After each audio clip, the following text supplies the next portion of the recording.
Kita ikut seminar perpajakan, ada 2 hal yang tidak bisa kita hindari, pajak dan kematian.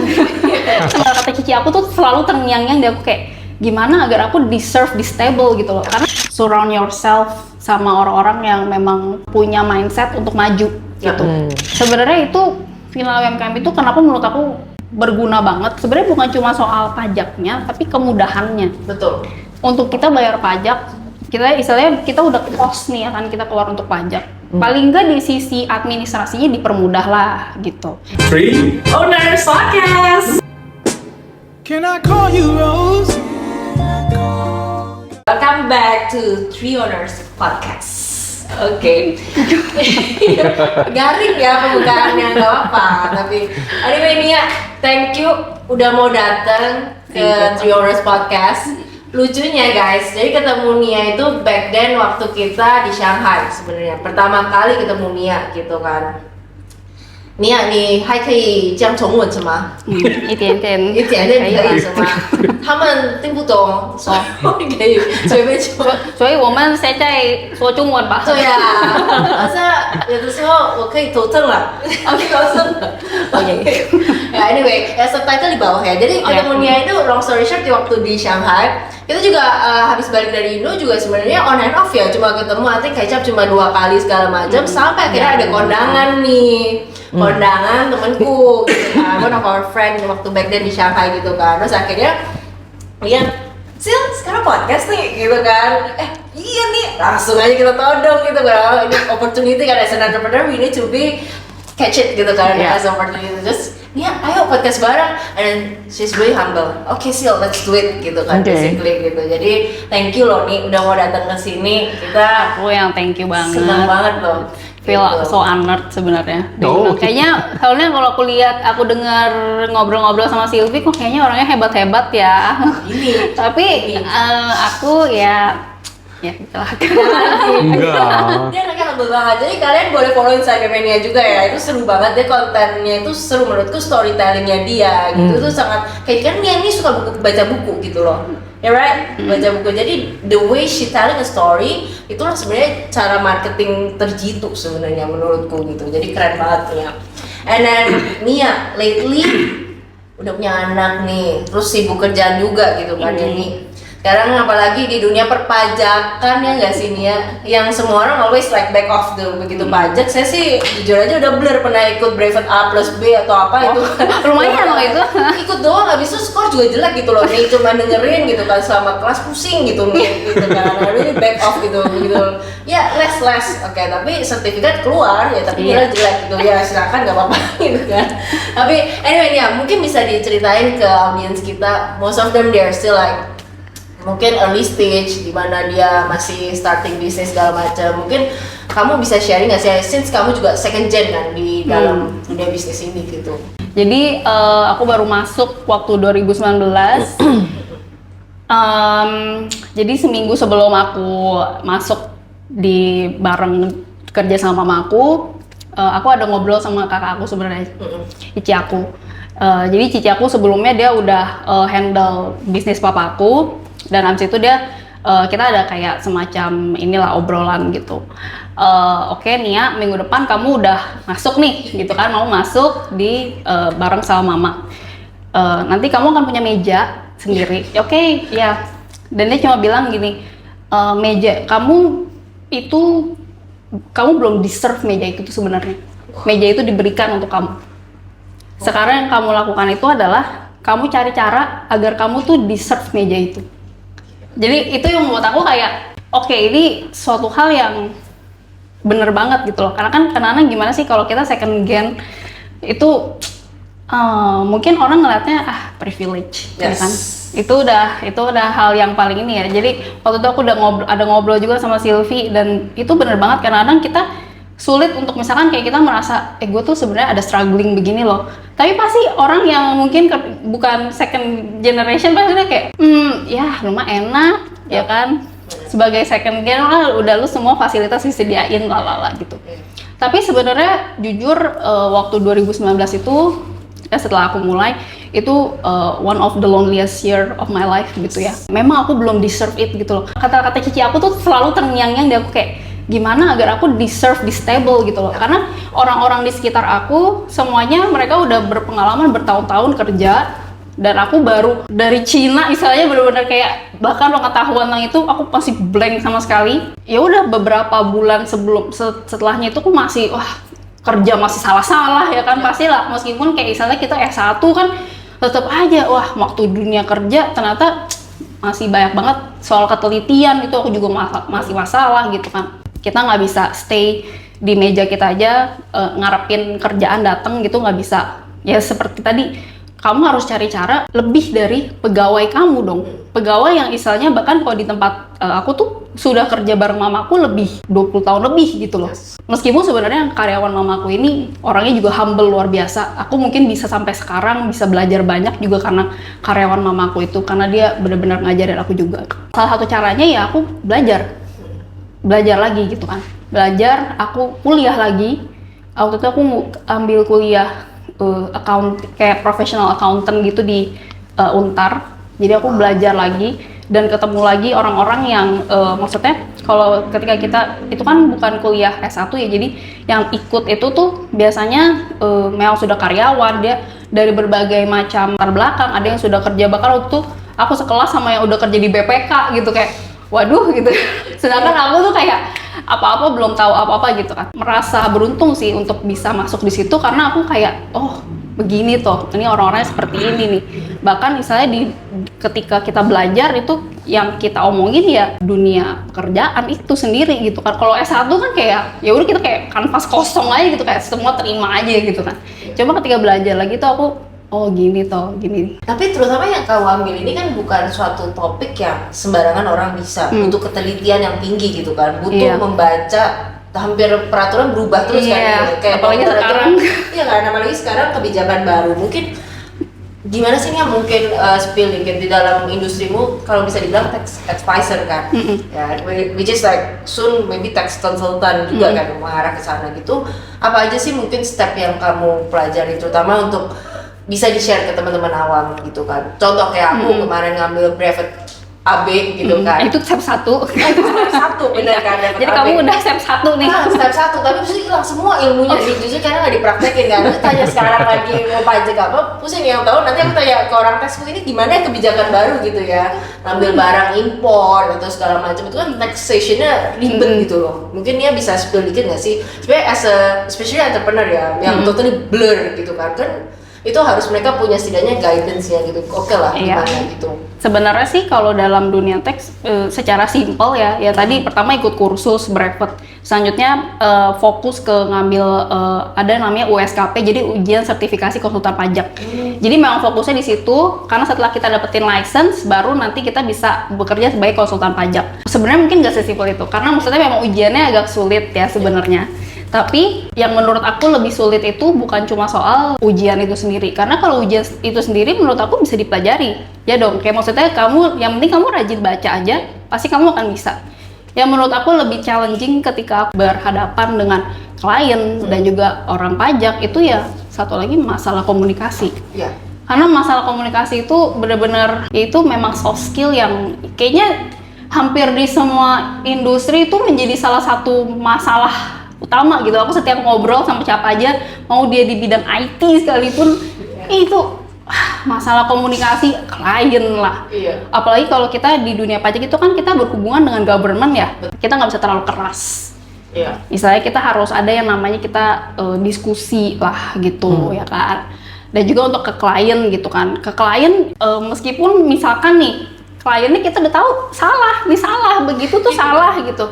Cuma kalau kita terlalu keras juga kan, itu klien, ya kan. Tapi juga kalau misalkan kita terlalu lembek, iya-iyan semuanya, nanti jadi masalah soal perpajakannya gitu misalkan. Nah jadi benar-benar masalah komunikasi untuk memanage perasaan orang itu ternyata menurut aku itu jauh lebih sulit. Seni perasaan tetap ada ya, seperti bintang tamu kita juga punya tuh one of our friend juga hipnoterapi nih. Ini berlaku ya, ini perlu di hipnoterapi juga itu klien-klien.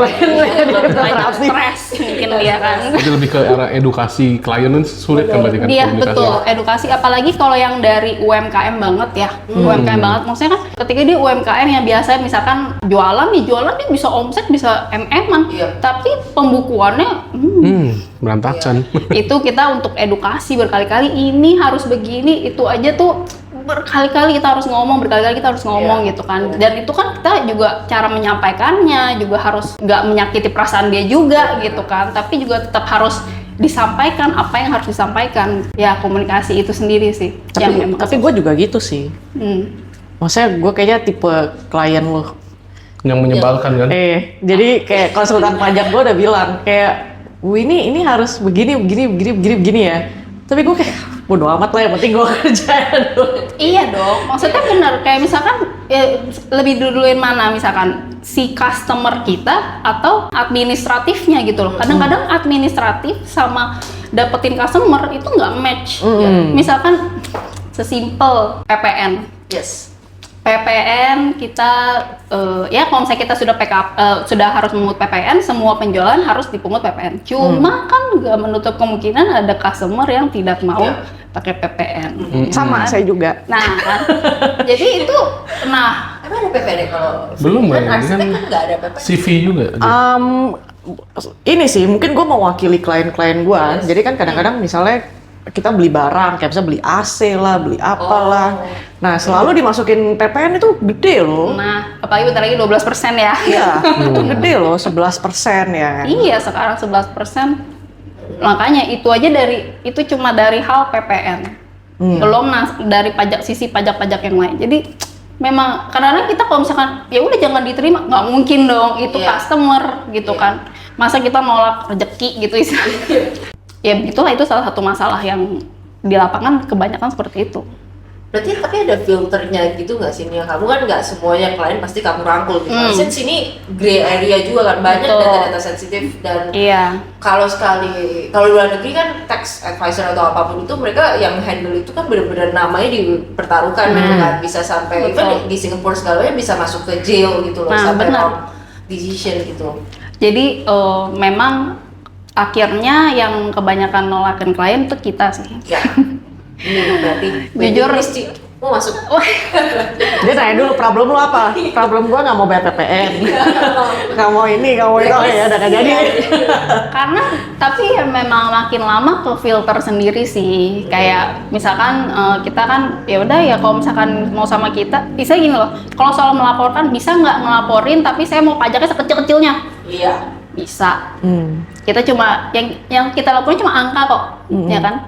Bisa aja. Cuma ya sekali lagi kalau Aman nggak? ya aman atau Caranya tidak. bener atau enggak lah ya. Nah, ya kan peraturan segala macam. Jadi ya kita kalau misalkan terlalu istilahnya cowboy gitu juga aku agak Ngeri ya. rada iya, karena kita masalahnya pertanggungjawabannya bukan misalkan nih kita ngerjain SPT 2024 bukan cuma waktu 2024-nya, kita masih 5 tahun kemudian nanti ada sanksinya kan sampai 5 tahun kemudian bisa diterbitkan. Gitu. Jadi kita memang agak sedikit memfilter sih kan Iya. di bagian situ Di gitu. bagian situnya ya. Terus yang entrepreneur ini kalau yang kamu lihat nih database kalian itu, especially yang entrepreneur tadi yang mention UMKM, saya nggak tahu backgroundnya masih mereka yang entrepreneur atau enggak, tapi mereka udah mulai yang tipikalnya ngelihat pajak itu gimana sih ini masih menyeramkan. Kalau for me it's still like a scary thing gitu loh. Apalagi saya udah dealingnya as a corporate gitu kan, as a Iya. company gitu kan, banyak yang hal wah sensitivitas data segala macam itu kan kadang sorry ya memang sekarang udah tersentralisasi segala macam. Orang pajak buka semua bisa kebuka kok, hartanya Betul. kita mau di mana segala macam dia ke detect gitu. Kebanyakan sih klien kita akhirnya dari banyak yang awalnya kayak udah saya mau pokoknya sekecil-kecilnya, akhirnya kita pelan-pelan kita edukasi ya. Sebenarnya bayar pajak itu kan bukan buat bayar kita ya, sebenarnya buat bayar negara, tapi misalnya kita edukasi untuk pajak itu memang suatu hal yang kita nggak suka ya, tapi mau nggak mau kita harus hadapin. Iya. Seperti kayak kalau misalnya kita ikut seminar perpajakan, ada 2 hal yang tidak bisa kita hindari, pajak dan kematian. Semuanya seperti itu. Jadi istilahnya kita ya cara menghadapi, ya kita cuma bisa menghadapi aja gitu dan meminimalisir resiko, intinya gitu loh. Dilihat sekarang dengan pemerintahan baru gitu kan, ada optimisme nggak sih maksudnya dengan perpajakan ini kan digenjot segala macam cukup berat loh as an entrepreneur ini kita apalagi komoditi gitu kan. Kalau kamu lihat kebijakan ini tuh gimana sih nih gitu? Karena kebanyakan kebijakan perpajakan itu kan sebenarnya banyak dibuat sama Menteri Keuangan ya. Betul.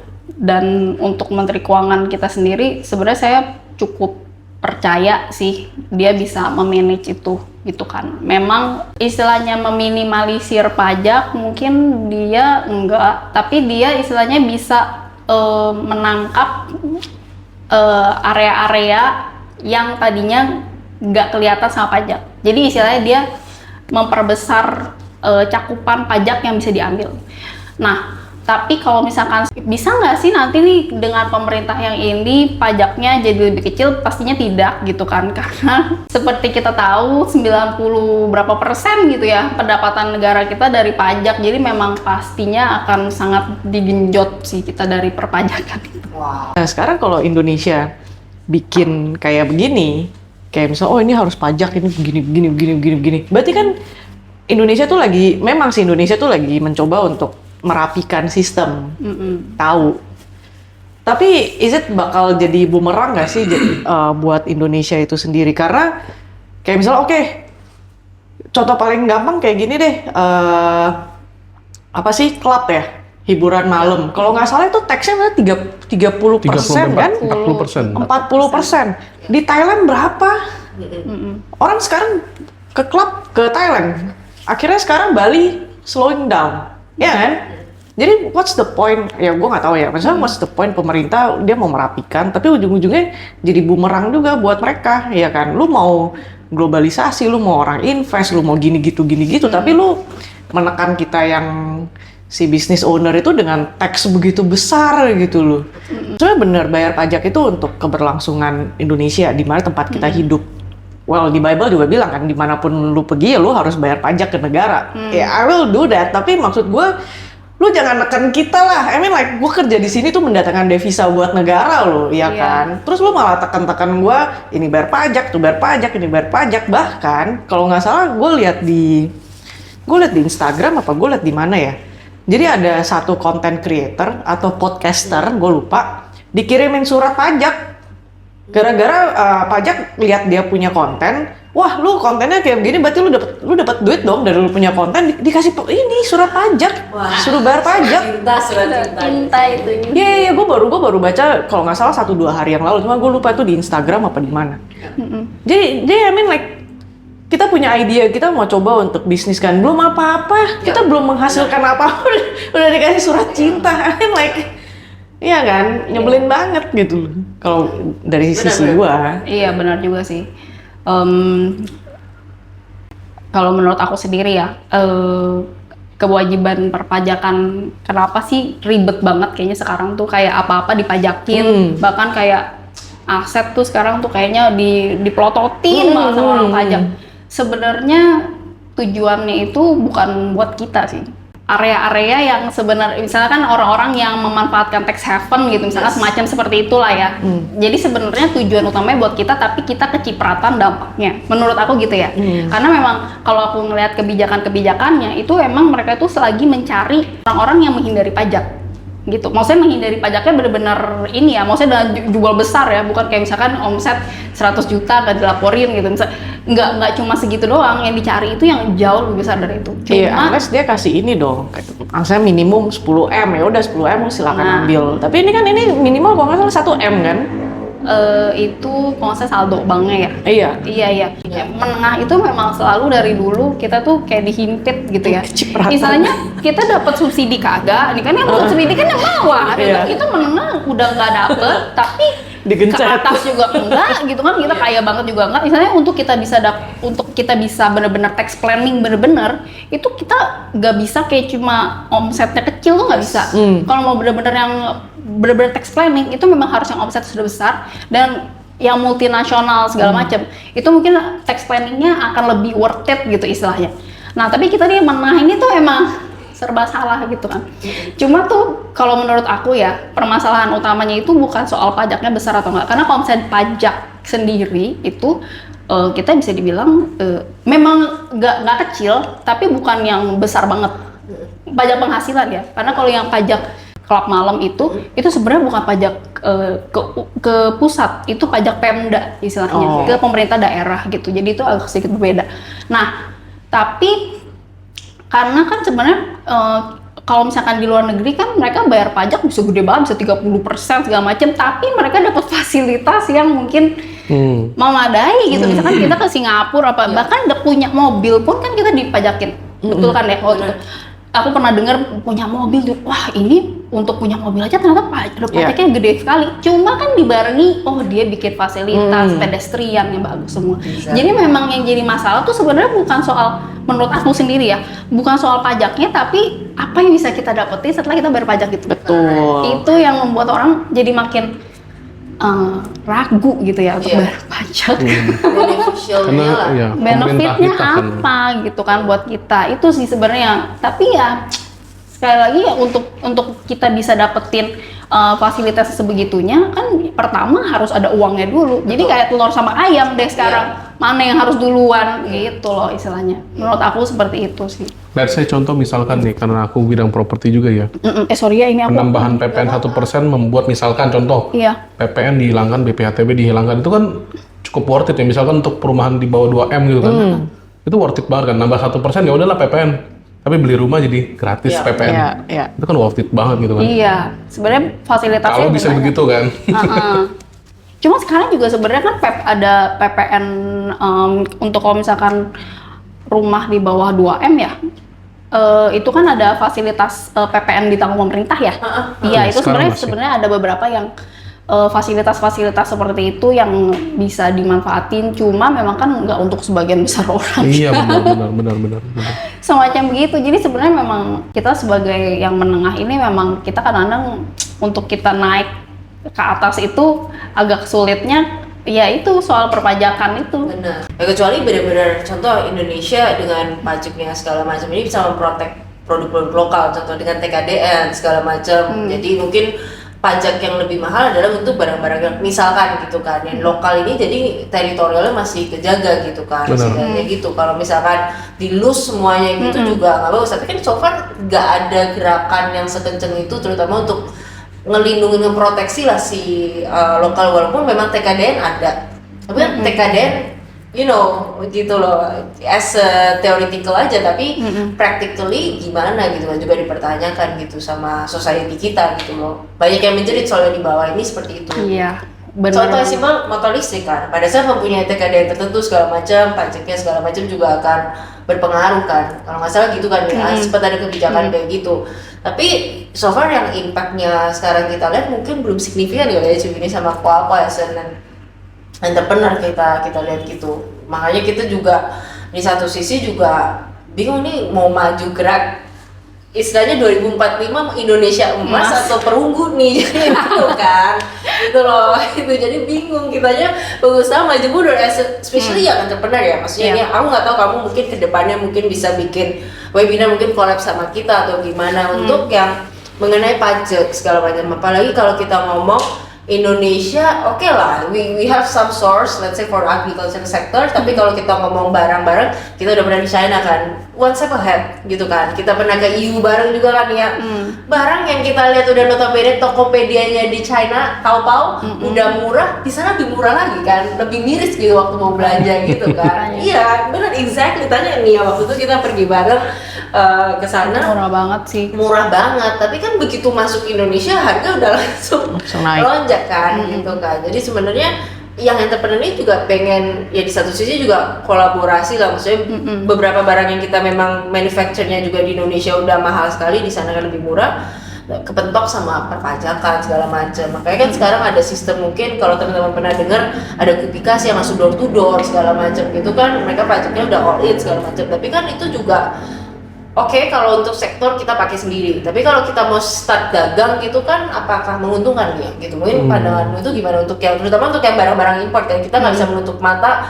Memang China memang one step ahead. Misalnya Thailand juga mereka punya barang juga bagus kayak gitu kan, kolaborasi lah istilahnya gitu. Iya, iya sih. Sebenarnya juga makanya kan kayak kebijakan-kebijakan kayak ya impor. Itu kan makanya itu sebenarnya salah satu cara. Sebenarnya aku yakin sih itu salah satu cara pemerintah untuk melindungin kita punya lokal juga gitu loh, ya kan istilahnya. Dan maksudnya pemerintah itu juga nggak bisa terlalu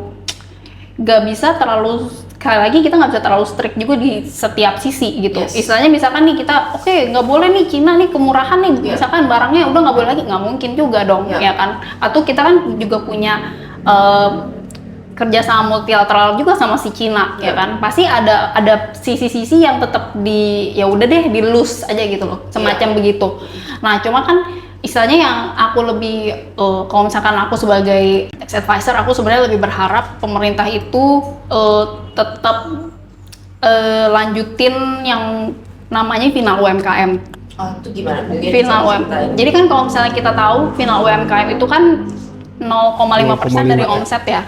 Dan tapi itu untuk orang pribadi itu tahun terakhir tahun ini Desember 2024 ini udah terakhir, dan kebanyakan selanjutnya memang pada beralih akhirnya buat PT lah segala macam CV. Biar tetap bisa manfaatin final UMKM-nya.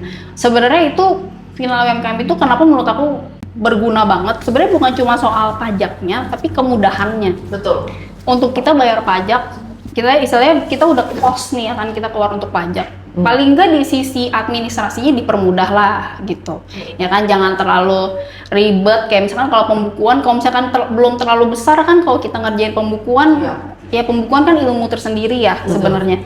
Jadi ya jangan terlalu dibuat ribet gitu istilahnya. Itu yang menurut aku cukup penting juga gitu loh, untuk kita jaga si UMKM ini biar bisa naik kelas gitu. Jadi jangan mereka tuh pusingin dulu administrasi, ya kan. Untuk apalagi bentar lagi ini ada sistem baru Cortex juga, aduh banyak perubahan. Cuma ya paling nggak lebih dimudahkan juga gitu, harus lebih dimudahkan nih orang-orang untuk bayar pajak gitu, semacam begitu. Nah mungkin itu tadi kali ini menyambung yang tadi UMKM segala macam kan, kamu lihat ya pertumbuhannya masif gitu. Apalagi kalau kita ngomongin berdasarkan research kita juga ada around 3 million young entrepreneurs outside there. Itu data juga bisa dicek gitu. Di Indonesia aja udah segitu gitu. Tapi kalau memang jadi ketakutan sama pajak segala macam gini kan susah unleash mereka punya potensial, terutama UMKM. Mereka punya produk bagus-bagus kok. Contoh ada as simple as kita ngomong gula semut tuh misalkan dari gula aren segala macam yang dayaknya itu lumayan oke. Itu produk itu dicari sekali di Eropa segala macam gitu kan. Tapi kan mungkin ekspor masih lebih banyak wadah untuk space dia bisa keluar, tapi kan perpajakan tetap berlaku kan di situ kan. Untuk penghasilannya gitu. Iya, tapi sebenarnya untuk ekspornya itu PPN-nya dibebaskan, makanya masih ada ruang space di situ kan. Begitu yang import nih, kita mainin import itu complicated nih. Tapi kan di satu sisi memang kalau kita lihat harganya memang di Indonesia udah make sense juga gitu kan. Tapi apa sih maksudnya perpajakan ini, import ini tuh poin-poin apa sih mungkin buat pengusaha-pengusaha di luar sana yang harus di pay attention gitu loh? Aduh, aku tuh menurut aku malahan kayaknya yang suka nggak make sense itu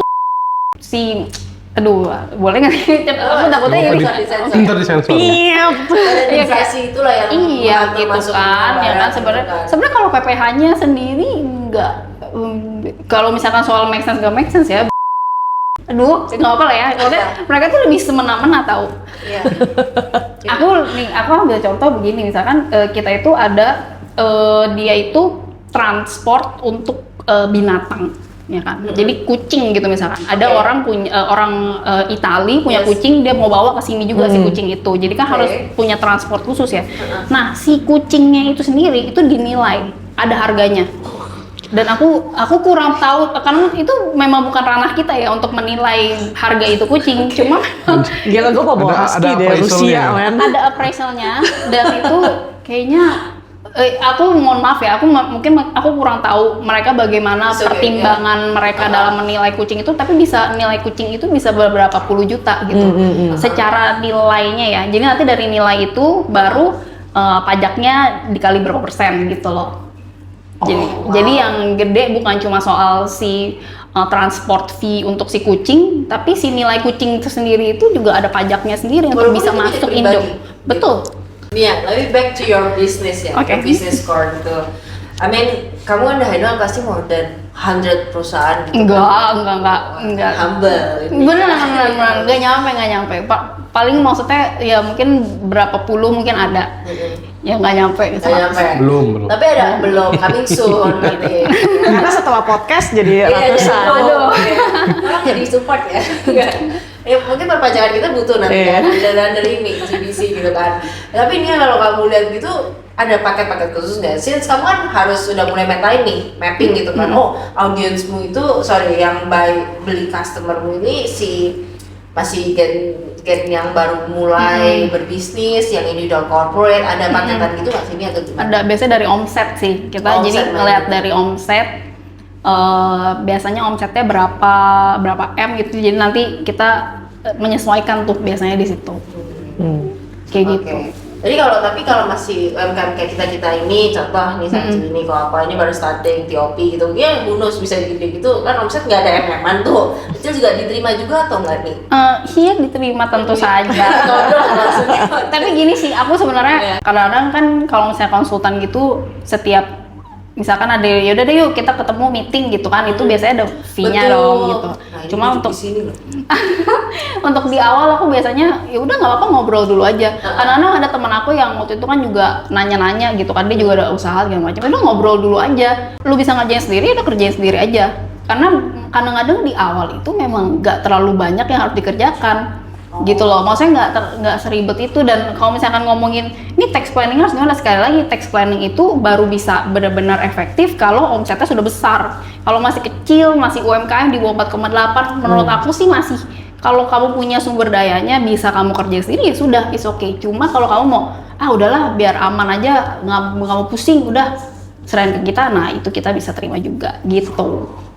Belum ada paket-paket pahe gitu, paket hemat gitu untuk para starter gitu kan. Ini bonus ya audiens kita kebetulan community butuh loh nih kadang yang mungkin mereka perlu tahu juga kali ya. Bener, butuh tahu kan mungkin kalau ada kalau ada gitu kan paket-paket hematnya gitu kan. Bonus kan ini jadi one of your product pipeline gitu. Udah mau ambil kayaknya ya. Gimana? Udah mau ambil ya. Mau ambil Untuk GBC.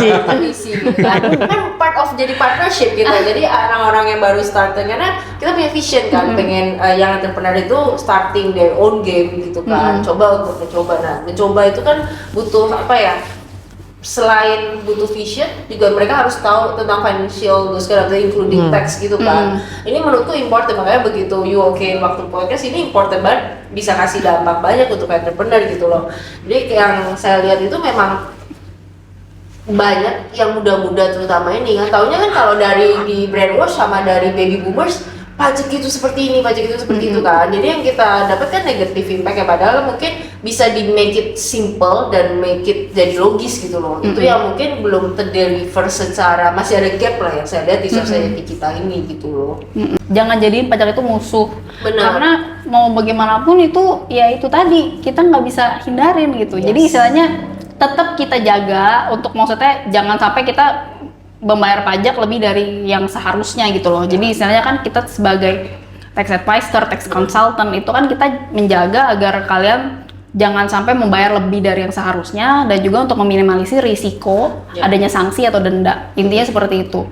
Istilahnya kalau sekarang pembentukan PT kan simpel tuh, udah paketan 4 jutaan nih, you will get it like all in everything gitu, 4 jutaan gitu. Mungkin nggak sih pajak ini, ya ini brainstorming aja gitu, bakal ada terjadi itu sebab butuh sekali untuk dirangkul orang-orang ini yang mungkin sekarang masih ada gap yang sangat besar gitu loh, yang masih you bilang tadi kan musuh gitu loh. Pajak bukan ini udah harus kayak inhale exhale gitu, udah pajak nih gitu kan kita.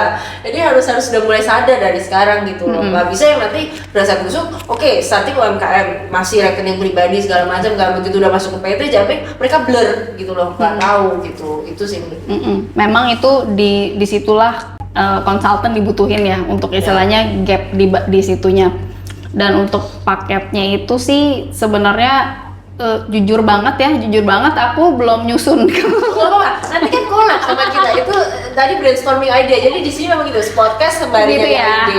Kayak Karena kita bakal nge-tap banyak yang entrepreneur yang memang butuh kita rangkul. Kita Iya. sangat lihat sekali sweet point-nya di situ nih ya. Gitu. sebenarnya aku ngelihat sekarang ya udah banyak banget kayak tax consultant yang mereka juga kasih edukasi juga ya. Dan aku maksudnya kalau ngeliat di TikTok kan sebenarnya banyak ya. Karena aku juga ngeliat TikTok juga begitu tuh. Kalau sekarang sih lebih ke arah bayi ya, baru punya anak, jadi kayaknya dia tahu deh. Nah terus tuh lebih ke arah mereka misalnya banyak edukasi yang bahkan gratis gitu, mereka kasih gratis. Cuma ini yang aku sebenarnya yang jadi ini aku ya, kadang-kadang ketika kalau misalkan udah ngomonginnya pajak, orang tuh udah males dengerinnya. Betul. Jujur. Betul. Sekali lagi memang butuh konsultan pajak juga harus cara penyampaiannya jangan terlalu nakut-nakutin gitu. Iya. Harusnya seperti itu sih ya. Kadang-kadang ada beberapa tuh yang aku lihat di TikTok, duh ini jangan hati-hati warisan bisa kena pajak loh. Iya. Memang betul warisan bisa kena pajak dengan ketentuan tertentu. Cuma kalau misalkan orang kayak ya elah warisan aja kena pajak gitu kan. Apalagi ini yang lagi rame orang kaya dikasih tax amnesty kan katanya rancangan undang-undangnya udah ada. Orang kaya dikasih tax amnesty, orang miskin PPN dinaikin gitu. Iya. Ya opininya aku ngeliat berita udah kayak aduh udah deh ini mah abis dah. Iya bener.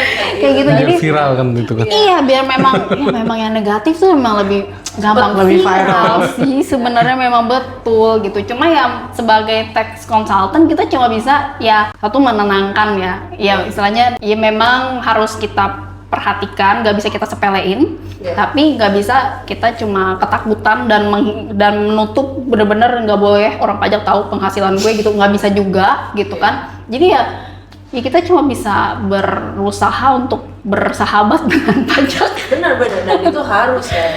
Iya gitu. Inhale Excel kita udah diawasi negara nih. Iya. Excel udaranya Indonesia nih. Iya. Gitu kan. Tapi ya kalau kamu lihat gitu kan potensi yang lebih garang sebenarnya besar sekali untuk pajak gitu kan, terutama untuk you're starting from family business ya, bisa aku bilang gitu kan, your mom lah istilahnya gitu kan. How you kinda like apa ya maksudnya micu atau trigger kamu untuk oh ini harus nextnya ini gitu, punya roadmap sendiri nggak sih kalau kamu bikin gitu? Aku roadmap sudah lumayan memikirkan istilahnya, tapi masih abstrak lah ya istilahnya. Aku tahu nih oke, aku pengennya sih ke sana. Cuma pelan-pelan untuk taunya ke depannya harus apa. Pertama sih memang harus sering-sering ikut ini ya.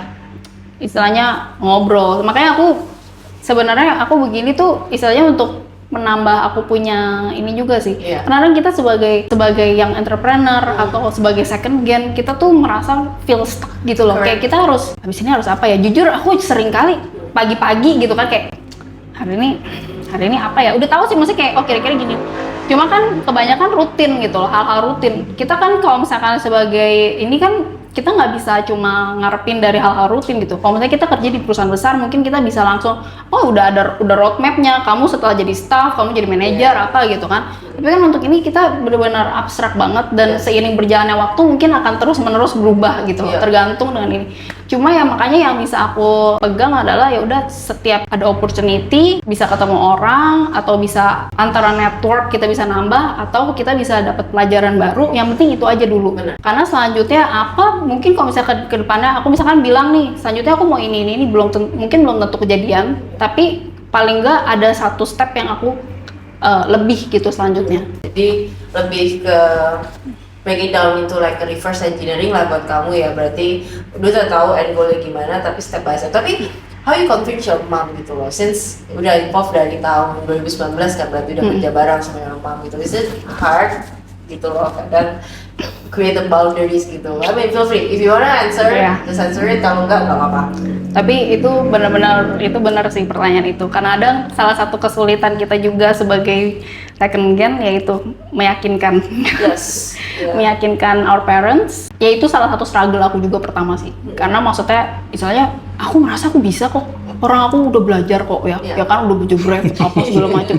Tapi kok mamaku tuh kayak orang tua aku tuh kayaknya nggak percaya gitu loh. Pasti dia kayak, ih mama bisa lakuin lebih cepat dari itu.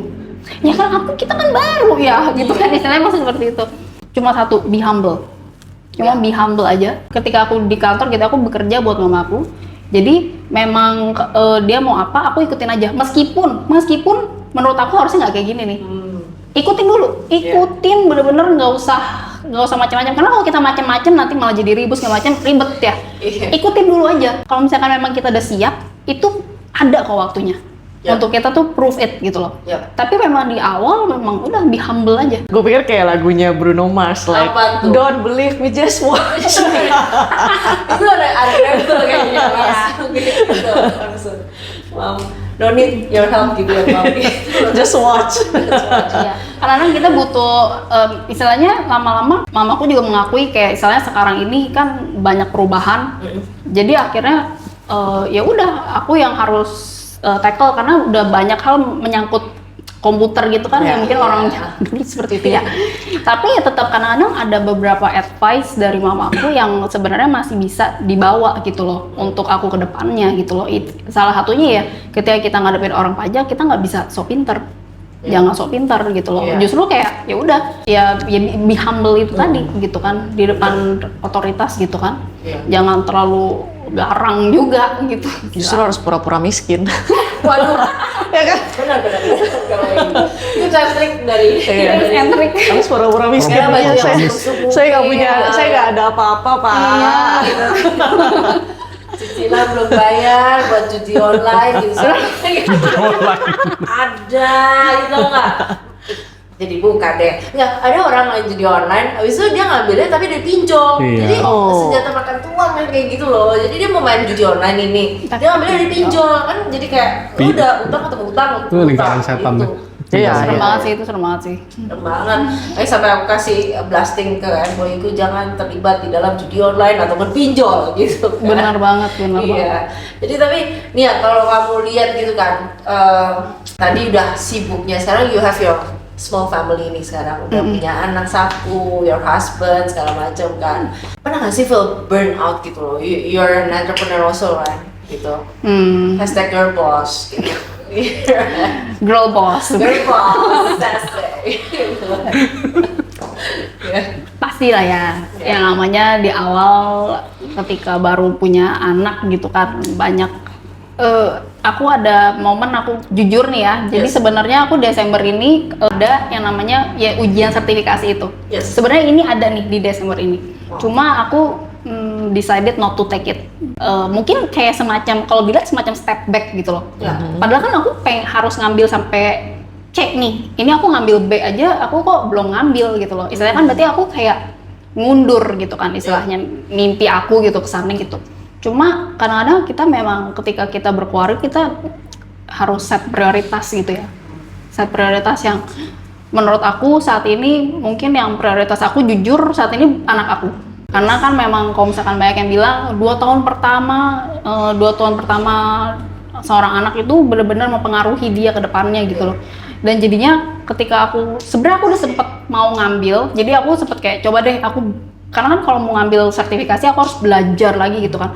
Ketika aku nyoba belajar lagi itu aku kayak benar-benar ngerasa aduh ini berat banget gitu loh. Masih banyak yang harus aku pikirin buat anak aku segala macem. Dan itu malah membuat aku kayak jadi gampang ke-trigger marah gitu loh. Kayak gitu aku kayak mungkin kayak aku merasa terpressure gitu ya. Jadi akhirnya aku ke-trigger marah dan aku kayak ngerasa I think better not to take it now gitu. Aku yakin masih ada opportunity untuk aku ngambil di tahun-tahun selanjutnya. Dan aku saat ini memang prioritas aku ya anak aku dulu gitu. Jadi makanya aku bilang kan yang TikTok itu aku juga sebenarnya lagi nggak bikin video dulu karena memang aku nggak sempet. Sekarang sih udah mulai ada yang bantuin untuk jagain anak aku ketika aku lagi kerja gitu. Makanya aku bisa ikut begini. Jadi tapi ya maksudnya masih banyak ya. Misalnya kan tetap aku ngurus anak aku sendiri di luar jam kerja aku tetap urus sendiri gitu. Karena ya itu menurut aku prioritas aku sekarang dia gitu. Gitu Ya, sih. I miss her content tau. Kontennya tuh enak, easy to digest gitu loh. Buat aku ya, aku yang tipikal yang kayak gitu kan. Ada penonton smart people, ada yang penontonnya isinya apa tuh gitu kan. Apa gitu kan. Kontennya dia itu yang kayak ada gitu loh, belajar sambil ini. Mungkin aku yang haus sama pengen belajar kan. Dia tuh buat fun tapi juga enak buat belajar sesuatu gitu, nggak terlalu serius Thank you. gitu. Kemudian kita mau project collaboration kan, ini kan pajak gitu Oh iya ya, dong, benar. tentu. Iya kan, namanya apa ya? Bisa. Tolong nih gitu ya. Tolong nih gitu, tolong nih pajak gitu. Tolong nih, pajak gitu. Tolongin nih. Tolong nih. Nanti mungkin bisa di komen kali ya untuk judulnya apa yang kita kolaborasi sama dia. Ya tapi sibuk banget. Iya, iya. Kalau tadi kan tentang UMKM segala macam ya.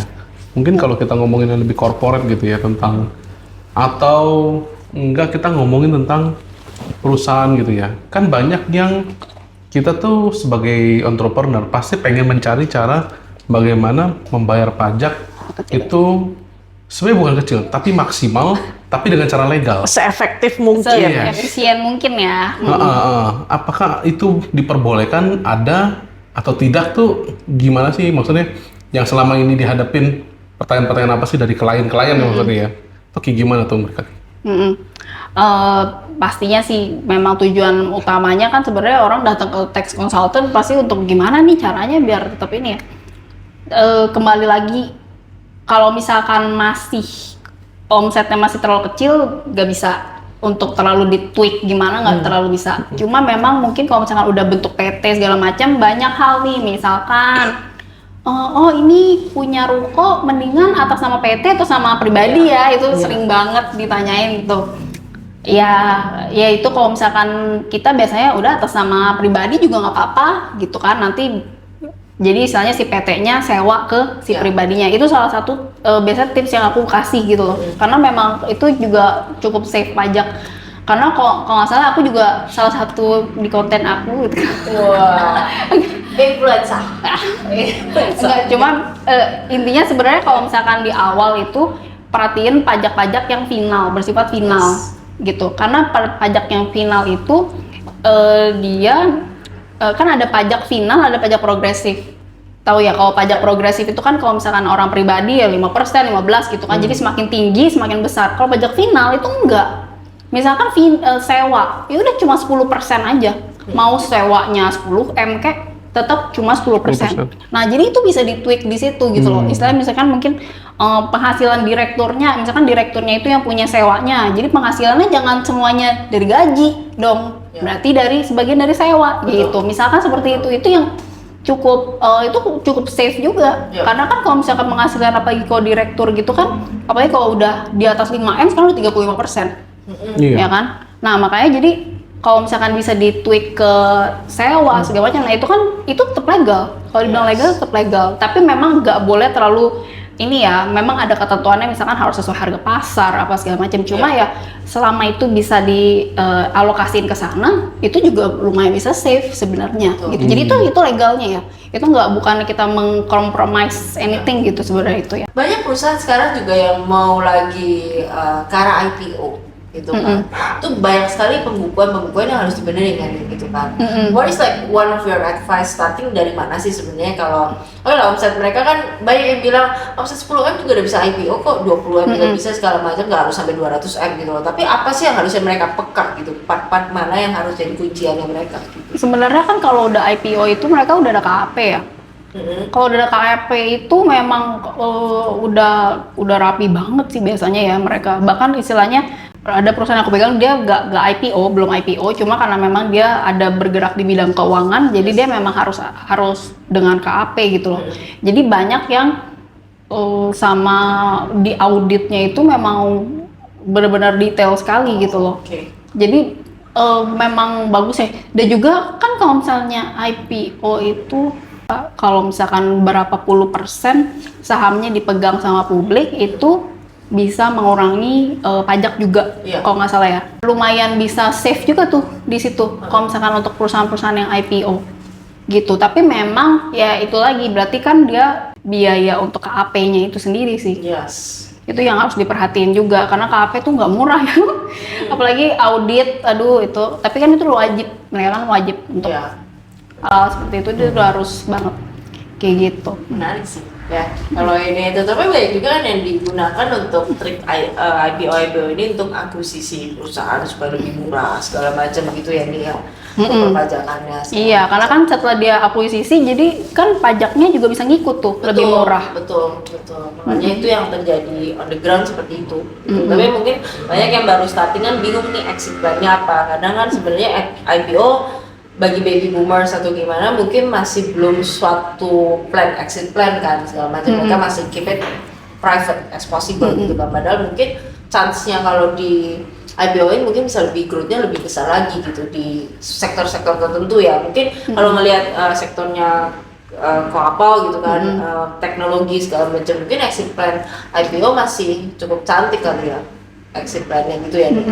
Iya, untuk kalau misalkan memang butuh untuk usaha yang modal yang besar, memang IPO itu salah satu hal yang wajib gitu mungkin ya. Karena kan istilahnya kalau misalkan ngumpulin dana sendiri ya istilahnya itu kan pertumbuhan yang kalau belajar dulu di itu apa sih kan ada pertumbuhan istilahnya ini pertumbuhan yang meloncat gitu loh. Lupa deh waktu itu. Itulah istilahnya kalau misalkan memang kita aim untuk pertumbuhan yang diekskalasi ya itu salah satunya. Kan ada dua cara kan antara kita pertambahan saham atau pertambahan liabilitas gitu kan, dan itu ya itu bisa cara ini karena pertambahan liabilitas itu juga sebenarnya salah satu cara yang untuk save pajak juga bisa loh. Karena kan kalau misalkan ketika kita tambah hutang itu ada bunga, dan bunga itu bisa dijadikan sebagai biaya yang mengurangi pajak penghasilan kita. Gitu. Nah itu jadi mana lebih murah itu mungkin harus diperhitungin dulu tuh. Ya kan, antara mau nambahnya dari sisi liabilitas atau hutang ke bank atau dari sisi si saham penambahan saham itu ya, penjualan di IPO itu. Nah itu juga harus diperhitungkan karena kan kalau udah IPO berarti kan ya stakeholdersnya lebih banyak gitu yang pasti ya. Cuma kalau misalkan hutang itu memang kita bisa tetap jaga kita punya saham, tapi itu juga bisa save pajak juga. Cuma memang tidak boleh ada batasnya. Jadi kalau misalkan ada yang tahu debt to equity ratio itu juga sebagai perhitungan di pajak juga tuh, nggak boleh lebih dari 4 banding 1 if I'm not mistaken. It's okay. Jadi belajar insight-nya cukup banyak ya ini gitu. Tapi Nia, kita lihat nih kan sekarang banyak pertumbuhan juga sport, olahraga segala macam kan. Dulu mungkin ada era yang beberapa kegiatan olahraga itu bisa dimasukkan ke dalam perpajakan gitu kan. Untuk potongan apa termasuk untuk biaya training atau gimana gitu. Kalau sekarang ini misalkan golf gitu bisa nggak sih masuk ke dalam potongan pajak segala macam sebagai aktivitinya gitu. Kan ada ini beberapa spot kan. Iya. Gitu. Jadi kan ini masuk ke natura kenikmatan. Ya. Jadi kalau yang namanya golf untuk pegawai itu kan biasanya bisa dulu itu tidak bisa dibiayakan oleh perusahaan, tapi tidak menambah penghasilan si karyawan. Kalau sekarang bisa dibiayakan kalau memenuhi ketentuan biaya, tapi juga menambah penghasilan si yang menerima kenikmatan itu sendiri. Sama seperti fasilitas mobil segala macam ya. Betul. Fasilitas mobil, tempat tinggal. Nah, itu juga itu sempat ramai juga tuh waktu peraturannya keluar karena kan kebanyakan kan sebenarnya direktur itu misalkan dia punya fasilitas rumah atau betul mobil ya, sering kali itu kan salah satu cara untuk save pajak itu adalah dimasukkan ke dalam biaya perusahaan. Betul. Tapi memang itu tidak bisa dibiayakan loh karena dia itu harus dikoreksi. Tapi itu tidak menambah penghasilan si direkturnya. Jadi itu benar-benar tidak dipajakin sama sekali. Sekarang karena harus masuk ke aturan-aturan kenikmatan itu, jadi dia harus menambah penghasilan si direktur. Bayangin aja kalau misalkan punya rumah berapa ratus juta sewanya, nambah penghasilan. Itu tadi makanya yang pajak pajak progresifnya di atas 5M 35% itu. Sebenarnya untuk nyaring yang begitu. Kena progresif gitu. jadinya. Iya, kena di progresifnya itu. Nah, tujuannya tuh sebenarnya bukan buat, kan kalau misalkan kita dengerin pajak makin lama makin ini aja ya. Sebenarnya bukan buat jaring kita, menjaringnya itu tuh gitu istilahnya. Untuk si direktur yang pakai fasilitas itu gitu. Sebenarnya begitu. Bukan untuk kadang-kadang ya pemberitaan begitulah. Ya edukasinya makanya Iya, kan. Ya. betul banget gitu. kurang nyampe nih ke bawah gitu loh kan, kesannya pajak nyusahin gitu kan. Pusingnya di situ. Tapi nih ya, out of like your business gitu kan, apa sih entertain you kalau Sabtu Minggu gitu, lebih zone outnya ngapain gitu? Zone outnya ya hari Minggu Baca ke buku gereja nih. gitu. Dia aktif banget pelayanan juga, ada CG kan, CG juga ada kan. Iya, ada kayak komsel gitu. Iya kan. Ntar sore aku biasanya. Komsel nih. Iya, Jumat komsel. sore selalu. Itu paling enak sih menurut aku waktu itu ya, karena kalau Sabtu tuh karena kita sama keluarga ya. Bener. Jumat udahlah capek-capeknya udahlah sampai malam, udah besoknya istirahat gitu. Mikirnya gitu. Bener. Oke. Ya paling itu aja ya, paling sekarang hiburan aku banget ya setelah punya anak itu adalah ke Aeon belanja di supermarket. That's it. Iya, itu kayak menurut aku fun banget gitu kayak belanja apa ya gitu, itu kayak Beli grocery gitu ya. iya kayak ternyata menyenangkan loh gitu. Udah punya anak beda. Kayak Jadi selalu ngomong nih kan, Iya. teman kita masih single ya berdua gitu ya, sama family, lu liatin lo punya anak kayak gitu ya. Liatin Mereka kalau happy punya banget bisa kemana-mana. Iya. Kalau kita kan? nggak bisa kan. apalagi kan anak aku masih ASI, ya kan. Untuk aku bisa punya begini aja udah privilege nih. Iya. Sering-sering podcast kalau gitu nanti kan Iya, sama bener-bener. si your husband kan. Makanya. Podcast setiap hari Jumat gitu. Gitu. Iya. Iya, makanya jadi kadang-kadang kalau hiburan gitu ya, aku tuh juga bukan orang yang suka rame-rame gitu ya. Kayak ke mall aja sebenarnya udah males gitu. Makanya aku kalau ke supermarket aja sengaja pagi-pagi biar belum rame gitu. Iya. Sebelum jam 10. Tapi ada nggak sih your like morning routine nih untuk kayak kadang kan, aduh kalau Seninnya nih, kadang kena Monday blues gitu kan. Aku masih ada tuh kayak gitu. Tapi ya, I try to rilis Monday blues tuh mungkin karena aku lebih ke sport sih anaknya. Iya. Jadi jam 6 pagi pokoknya tenis, pokoknya pukul itu demi ngerilis Monday blues gitu kan buat aku. Kalau kamu apa treatmentnya morning routine you? Aku sekarang jadi setiap pagi itu sebisa mungkin aku juga treadmill aja sih. Oh, iya. Jam 6 pagi Yes. juga jam 6 pagi treadmill, tapi karena anak aku itu kadang bisa tiba-tiba bangun, jadi aku cuma punya waktu 30 menit. Jujur pagi-pagi itu cuma punya waktu 30 menit untuk aku di tempat gym, dan waktu di tempat gym itu aku sambil dengerin podcast. Aku makanya seneng banget dengerin podcast, makanya aku kayak kok bentuknya kayak podcast ya gitu. Nah jadi iya, karena aku suka Is banget this your dengerin podcast. first podcast kan? Iya. Keren banget. Tolong dicatat. Ya, oke. Iya gitu, jadi menurut aku karena ya banyak insight lah, karena aku juga dari podcast bener random banget, dari yang kayak untuk apa sih namanya, untuk self Improvement Improvement. ya. self improvement, juga kadang-kadang dengerin khotbah juga sih. Khotbah ya. Parenting juga enggak? Parenting ya, kadang-kadang parenting gitu, jadi istilahnya kan ada yang bilang kalau yang katanya tuh apa sih yang 5 AM Yes, class yes, gitu yes, kan. yes. Aku nggak 5 AM sih, kayak 5 AM pagi banget gitu ya. Iya. Cuma memang kayak rutinitas pagi itu memang menurut aku ya Penting ya? penting banget, karena itu benar-benar kayak ketika aku nggak nge-gym gitu kan, misalnya karena kecapean jadi kesiangan gitu ya, itu kayak memang Iya, benar. kurang ini sih. Benar. Kurang energi. Iya, Jadi gitu. Terus jadi larinya malah ke marah, jadi kayak jadi kalau kita Jadi udah nyemil kadang. Iya, jadi kalau kita punya dopamine rush udah kayak gitu udah kayak enak gitu. Benar banget. Tapi anak kan masih ASI kan. Iya, betul. Terus tidurnya kan pasti nggak ini.